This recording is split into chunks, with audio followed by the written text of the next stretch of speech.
الرسول يوقف على طرف الصراط، ما خلانا، ما قال خلاص الحساب بدأ أنا بوقف وكل واحد يأخذ جزاه.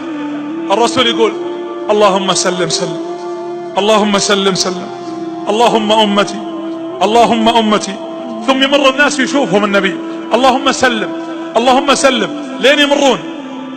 إذا طلعوا واطمأن أن الناس مشوا على الصراط راح للطرف الثاني اللي هو الطرف اللي عند باب الجنة، فتفتح أبواب الجنة ويبدأ الرسول يدخلنا واحد واحد، ياخذك يا إبراهيم ويا محمد ويا فهد ويا خالد ويا منيرة، ويمسكك حتى يهديك ويدخلك إلى قصرك. اللهم لا تحرمنا من هذا الموقف يا رب العالمين.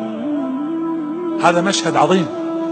طيب خلاص، طيب دخلنا الجنة انتهينا؟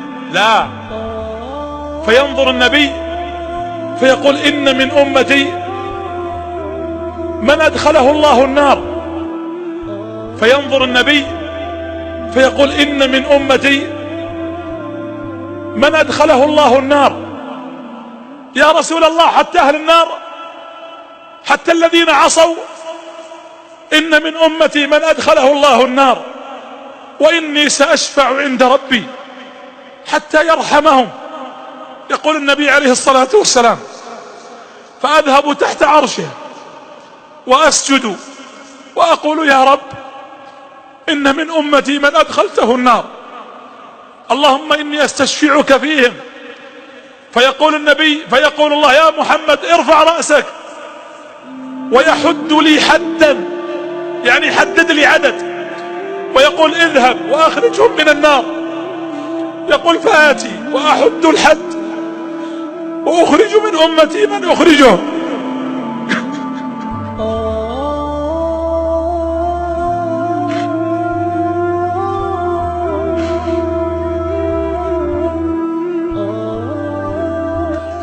ثم يقول أدخلهم الجنة ويبقى عدد، فأشفع مرة ثانية فيحد لي حد فأخرجهم وأدخلهم الجنة. يقول 4 مرات. يقول فأستحي من ربي وأسجد مرة خامسة فأقول يا رب إن من أمتي من أدخلته النار. فيقول الله يا محمد ارفع رأسك واذهب وأخرج كل من كان في قلبه لا إله إلا الله. يقول فآتي وأخرج منهم، ثم أذهب المرة السادسة فيقول الله يا محمد اذهب وأخرج كل من كان في قلبه مثقال ذرة. يقول فأذهب حتى يقول الله يا محمد اذهب وأخرج كل من كان في قلبه مثقال حبة من إيمان. يقول فأخرج ما شاء الله من أمتي حتى يدخلون الجنة. ثم إذا أردت الدخول خلاص يا رب إنه من أمتي، فيقول الله له يا محمد إنك لا تدري ماذا أحدث بعدك.